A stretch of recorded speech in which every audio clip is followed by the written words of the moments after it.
comienza el espacio con información sobre temas jurídicos, Derecho a la Radio, con el análisis, la voz y el enfoque de especialistas en el derecho, la aplicación de la justicia y el respeto a los derechos humanos. Derecho a la Radio, donde el ejercicio de la justicia es el ejercicio de la libertad.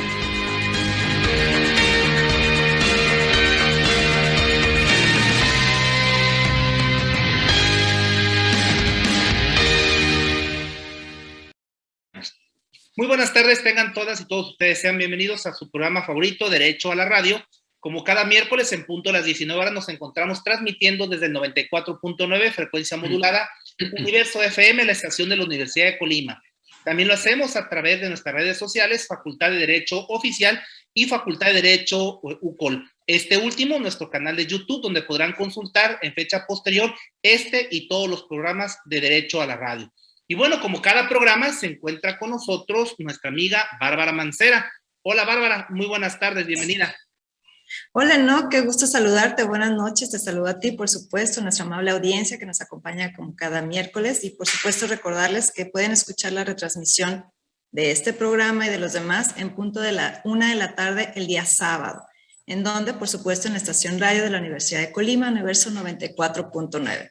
El día de hoy además vamos a abordar un tema muy interesante, muy pertinente, que es violencia de género y derechos humanos de personas no binarias. Así es, Bárbara, un tema por demás interesante, con pertinencia periodística y seguramente interés social.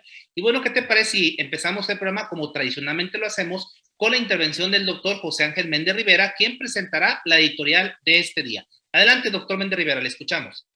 Muchísimas gracias, muy buenas noches. Bueno, pues el tema de hoy es el derecho y las personas no binarias. Para el reconocimiento jurídico de la identidad de género no binario, es decir, de las personas que no se asumen necesariamente ni como hombre ni como mujer, es necesario superar la dicotomía masculino-femenino, ya que según los expertos existen géneros que trascienden tal clasificación, incluyendo el tercer género, que ya se utiliza en algunas culturas que reconocen un género adicional al de hombre y mujer. En el caso de la cultura latinoamericana, hay países que garantizan un género neutro en los documentos registrales de carácter jurídico equivalentes al registro civil, como Uruguay y Argentina, bajo un argumento contextualizado en los derechos humanos y que se basa en la dignidad humana y en el libre desarrollo de la personalidad. No se sabe que la Corte Interamericana de Derechos Humanos haya fallado un caso sobre personas que no se identifican ni como hombre ni como mujer. Sin embargo, mediante 3 sentencias y una opinión consultiva, ha analizado la orientación sexual de ser homosexual y la identidad de género de personas no binarias. En relación a la opinión consultiva solicitada por Costa Rica, la Corte Interamericana ha establecido que la identidad de género diversa a hombre o mujer es una construcción identitaria libre y autónoma de cada persona con independencia de su genitalidad.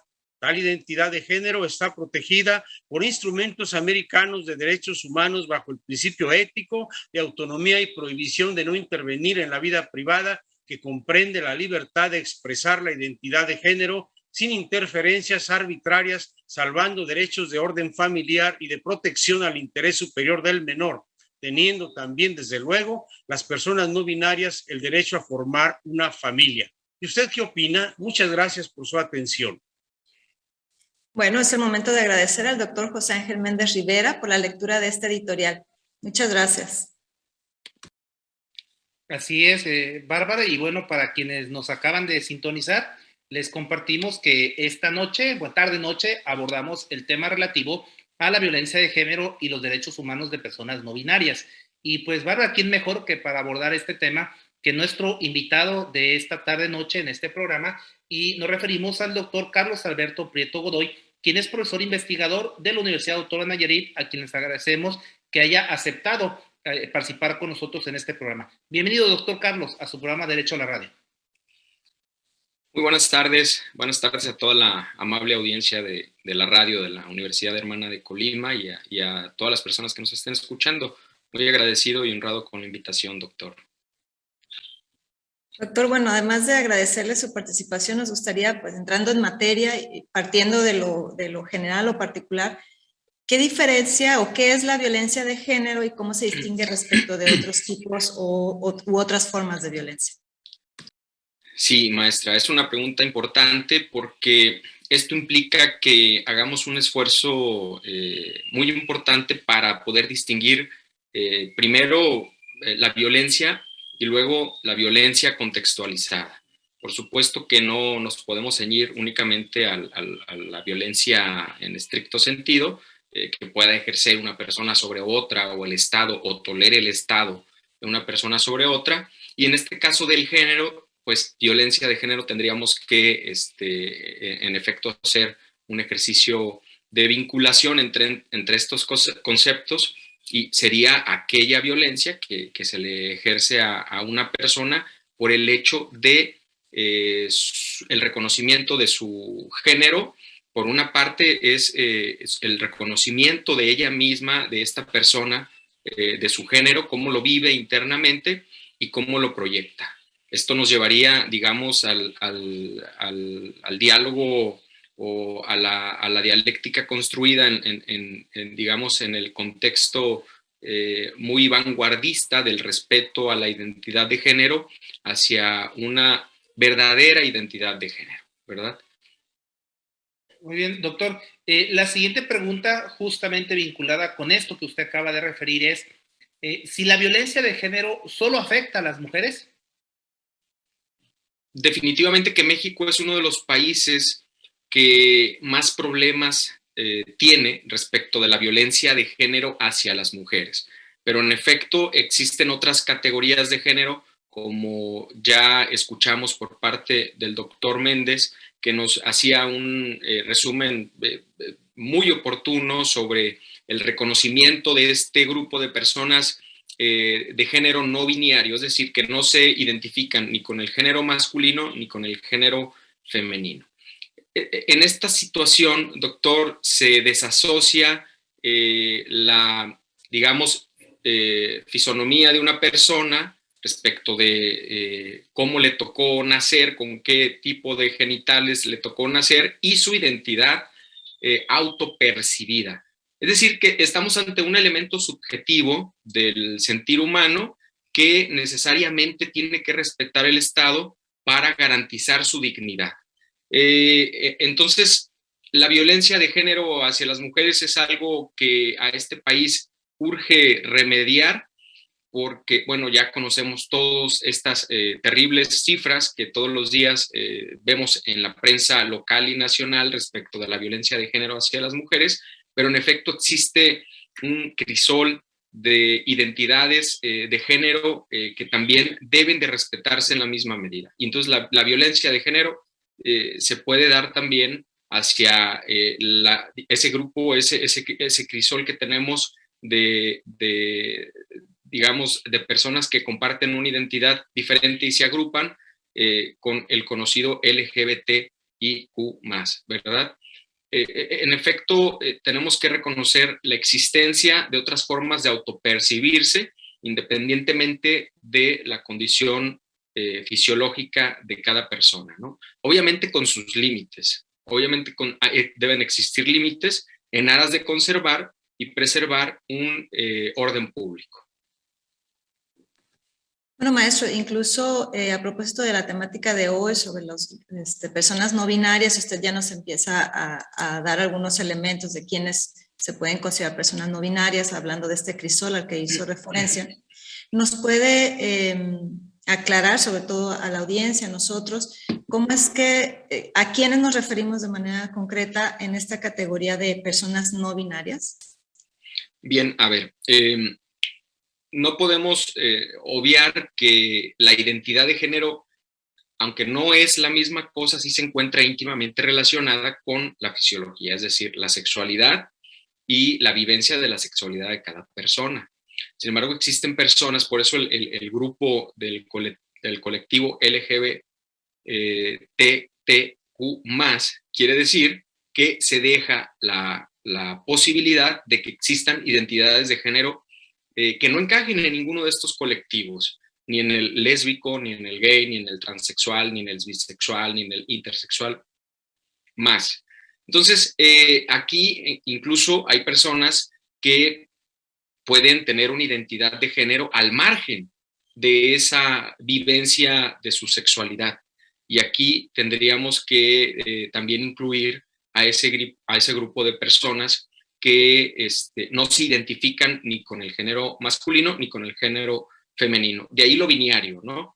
En efecto. Entonces, la tendencia, digamos, los principios de Yogyakarta del 2006 fundamentalmente son una constelación de principios que un grupo de expertos va a desarrollar para, digamos, construir primero parámetros convencionales internacionales para el reconocimiento de estas identidades y que, como bien sabemos, el ejercicio de los organismos jurisdiccionales internacionales o regionales van a cumplir con esa función de irradiar a través de la interpretación de estos principios en los sistemas jurídicos nacionales.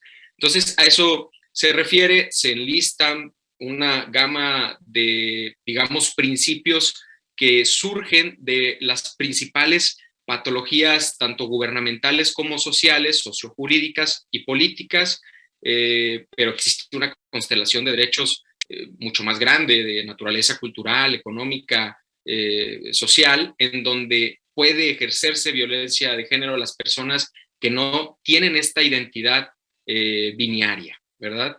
A eso también se refería el doctor Méndez cuando hablaba principalmente de la función del Estado y en no permitir que las personas logren ejercer esa identidad con, digamos, con las facilidades que debe de dar, no solo dar, sino garantizar el Estado para que se viva realmente esa identidad de género autopercibida. Ahora corresponde preguntarle a nuestro invitado cómo se vincula justamente la violencia de género con los grupos no binarios. Doctor, es una pregunta muy importante porque de repente la prohibición de espacios violentos en el país, en abstracto, pues no nos acarrearía ninguna complejidad.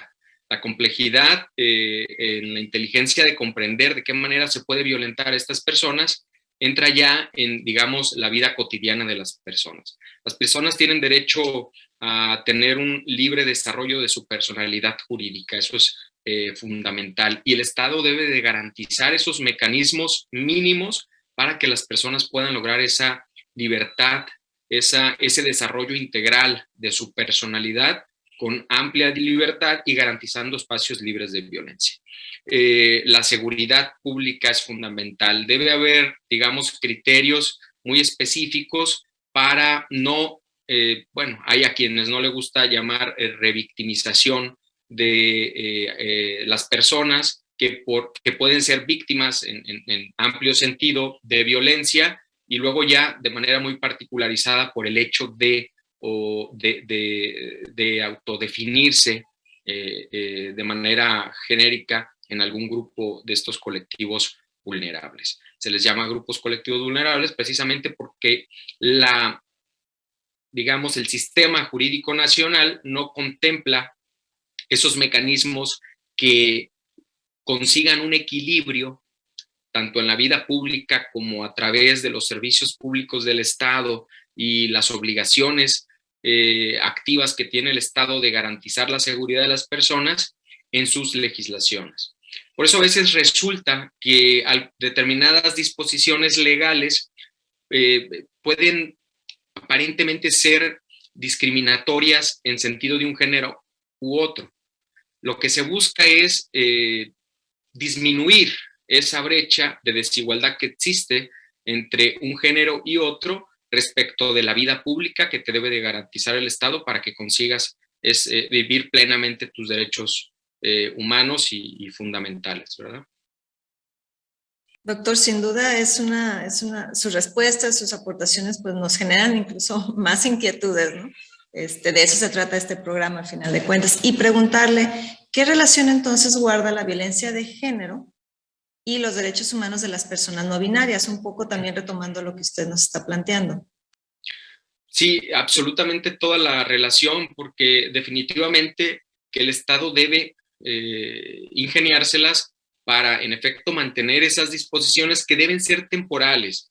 A veces la población no comprende por qué las leyes de paridad de género que buscan conseguir condiciones igualitarias de acceso al disfrute de los derechos de naturaleza civil y política sobre todo, y el género masculino se siente de repente como discriminado de manera pasiva. Esto es porque a veces no se tiene el cuidado necesario para explicar que se trata de medidas temporales para equilibrar esa balanza. ¿Y cuánto tiempo deben durar? Lo que sea necesario para equilibrar esa balanza, ¿verdad? Definitivamente que se encuentra íntimamente relacionado con el acceso a diferentes instituciones que garantizan derechos humanos. El derecho a la identidad, por ejemplo, en el registro civil, el derecho a la tutela judicial efectiva en el derecho a la justicia, el derecho al trabajo, a la seguridad social, en donde de repente vamos y en términos coloquiales nos cierran la puerta, por ejemplo, en trámites burocráticos administrativos engorrosos, en donde tienen formatos muy acartonados de H&M y allí no entra ningún otro género, en donde hay cosas ya resueltas, por ejemplo, jurídicamente y que administrativamente no han tenido eco ni han tenido, digamos, la suficiente fuerza para permear y transformar todo nuestro aparato burocrático y administrativo que dé un acceso mucho más ágil a las instituciones para que las personas puedan disfrutar de sus derechos humanos plenamente. El derecho a la familia, el derecho a las reuniones, a la agrupación, es decir, el derecho a la manifestación de expresión, el derecho a vivir plenamente y abiertamente la cultura. Es decir, son derechos que algunos son reflejos de otro, pero definitivamente que todas estas instituciones fueron confeccionadas en esa visión binaria que se busca ahora transformar, que se busca ahora darle una relectura en ese contexto actual de los derechos humanos y sus estándares, primero en el contexto internacional y luego en el contexto nacional. Ahora, doctor, nos quedan 30 segundos para acabar esta entrevista. Le pedíamos si nos puede compartir una reflexión final antes de cerrar, por favor. Claro, doctor. Yo creo que la principal reflexión es encaminada al tema de las leyes y su recepción. Mucho analizamos el contexto del derecho internacional de los derechos humanos y cuando queremos reconocer, digamos, la influencia del contexto de los derechos humanos de fuente internacional, nos encontramos con que son, por lo general, principios, son de estándares mínimos, son el piso, y a partir del piso, los estados pueden ser tan generosos como les sea posible para garantizar el ejercicio y disfrute de sus derechos humanos. Muchas de las normas en materia de género, en materia de, por ejemplo, maternidad subrogada, de despenalización del aborto, de estos temas que son muy polémicos porque trastocan, digamos, en términos idiosincráticos a la generalidad de la sociedad mexicana, nos meten en un debate interno, necesitan mucha más difusión por parte del Estado. Las normas, por más sofisticadas que sean, si no hay una sociedad receptora que esté lo suficientemente preparada para recibirlas, serán incompatibles. Entonces sí podemos hablar de estándares internacionales y de repente los aplicarán los tribunales constitucionales locales, sin embargo seguirán siendo incomprendidos. Es decir, les resolverá la vida a algunas personas, pero seguirán siendo incomprendidos y esto va a provocar que se sigan repitiendo los mismos patrones de conducta que queremos nosotros modificar. Hay que primero preparar culturalmente para la recepción de las normas cuando sea el caso, o cuando sea el caso diferente, recoger adecuadamente el sentir de la población para que el legislador haga su trabajo y nos dé normas mucho más compatibles para la convivencia diaria. Bueno, doctor, nos deja una tarea relevante, este tema de la difusión y el análisis jurídico, que bueno, justamente es uno de los objetivos de este programa. Nos queda más que agradecerle, doctor Carlos Alberto Prieto Godoy. Recordemos a la audiencia, él es profesor investigador de la Universidad Autónoma de Nayarit. Muchas gracias, doctor. Al contrario, muchas gracias por invitarme y siempre es un gusto y un honor. Derecho a la radio. donde el ejercicio de la justicia es el ejercicio de la libertad. Continuamos en breve.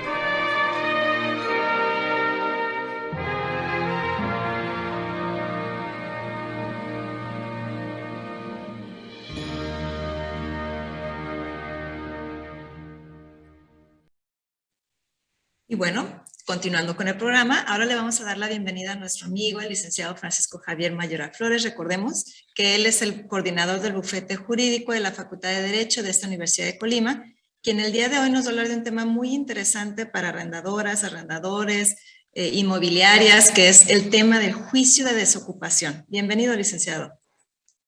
Hola, maestra. Buenas noches. Doctor, buenas noches. Buenas noches a nuestros radioescuchas. En efecto, fíjense que nuestros usuarios nos han cuestionado o han tenido dudas sobre qué pasa con aquellas propiedades en donde se han dado en arrendamiento y existe ya el término del contrato o incluso no se pagan las rentas, cómo pueden recuperar esa propiedad que de una u otra forma es parte de su patrimonio. Y bueno, licenciado, a partir del tema que va, del título de su participación y de lo que acaba de decir, pues seguramente la pregunta más común va a ser ¿a qué nos referimos o en qué consiste el juicio de desocupación? Bueno, incluso es conocido incluso también como un juicio de desahucio. Es un proceso en el cual el dueño, el propietario de un bien inmueble solicita a un juez que la propiedad le sea devuelta, una propiedad que otorgó a partir de un contrato de arrendamiento y del cual considera que no se ha cumplido en los términos establecidos, ya sea que no le han pagado algunas rentas o que el tiempo que se estableció ya se venció y aún así no le devuelven el inmueble. Licenciado, es muy común que algunos arrendadores incluso pues, presten o arrenden su casa sin tener ni siquiera alguna documentación. Y bueno, ¿cómo pueden ellos proceder o iniciar este juicio de desahucio? Bueno, esta pregunta ha sido muy recurrente porque es usual incluso que nada más pacten. A ver, yo tengo mi casa, te la rento en tantos pesos, ¿estás de acuerdo? Adelante, aquí están las llaves. Bueno, hay que considerar que esa expresión de voluntad en sí mismo es el contrato. El documento es una formalidad que sí es importante, que es indispensable, que para acudir a un juicio de desocupación o de desahucio es necesario.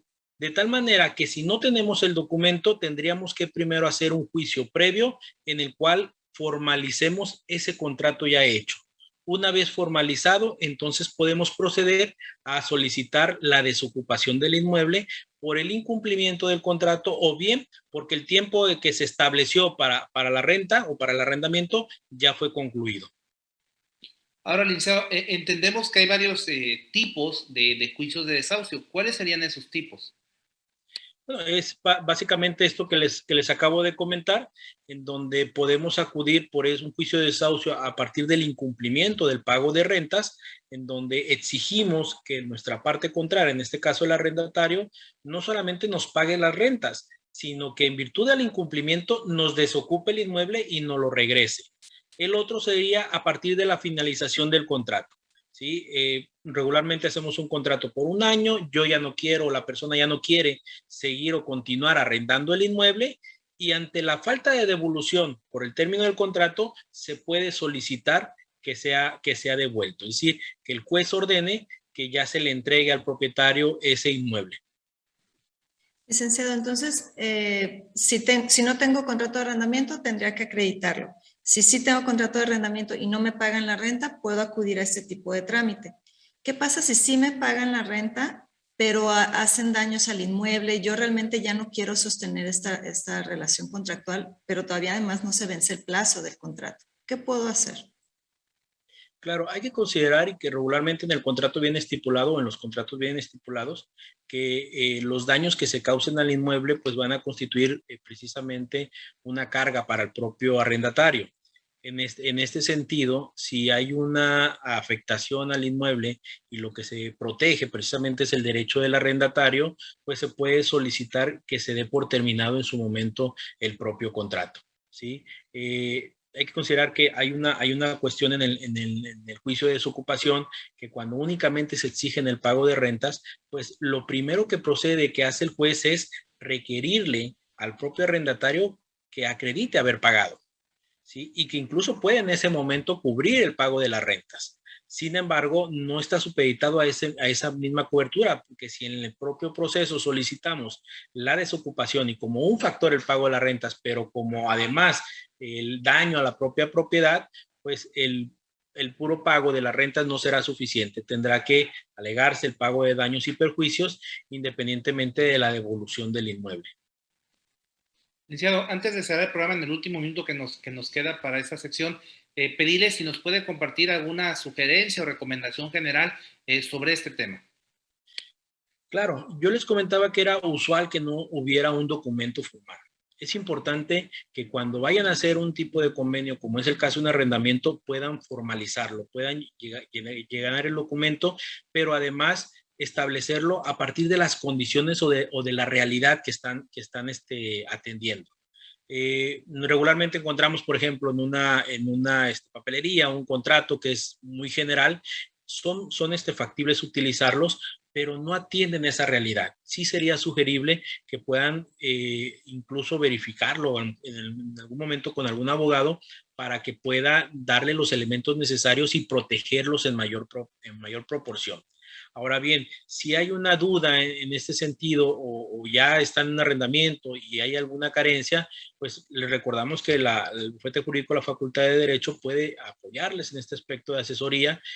Bastaría que se comunicaran con nosotros al teléfono de la facultad, al 312-31-610-71, que acudieran a las propias instalaciones de la Facultad de Derecho en el campus norte de la Universidad de Colima o nos envíen un mensaje a través de las redes sociales y ya nosotros podemos contactar con ustedes para generar una reunión y poder aclarar esas dudas que se tengan al respecto. Muchas gracias, licenciado Francisco Javier Mayoral Flores, coordinador del bufete jurídico de la Facultad de Derecho de la Universidad de Colima, por su intervención, como cada miércoles en este programa. Gracias. Y bueno, Bárbara, hemos tenido un programa muy interesante, el tema relativo a la violencia de género y los derechos humanos de personas no binarias, la editorial con el doctor Méndez Rivera, la participación en la entrevista con el doctor Carlos Alberto Prieto Godoy. Sí, la verdad es que son temas que además de ellos se derivan otros posibles temas que esperemos la audiencia también quiera proponer y sugerir. Estamos abiertos y por supuesto continuar con esta labor de difusión de los derechos humanos. Así es, Bárbara. Y bueno, ¿qué te parece si despedimos ya el programa, como siempre lo hemos hecho, agradeciendo al equipo de producción de Universo FM por toda su asesoría y acompañamiento, pero también al comité de producción de este programa, al doctor José Ángel Méndez Rivera, la doctora Jessica Romero, la doctora Diana Sánchez, la licenciada Alejandra García, la licenciada Reina Andrade, el licenciado Mayoral y también al licenciado Julio Llerenas. Gracias a todos ellos también por hacer posible este programa, pero sobre todo, como siempre lo decimos, gracias a nuestros radioescuchas que nos mantienen en su gusto y que evidentemente nos escuchan ya sea en esta transmisión de las 7 de la tarde o los sábados en punto de las 13 horas con la retransmisión. Y bueno, vamos a despedir el programa. Se despiden en los micrófonos Bárbara Mancera y Enoc Morales. Que tengan ustedes muy buena tarde.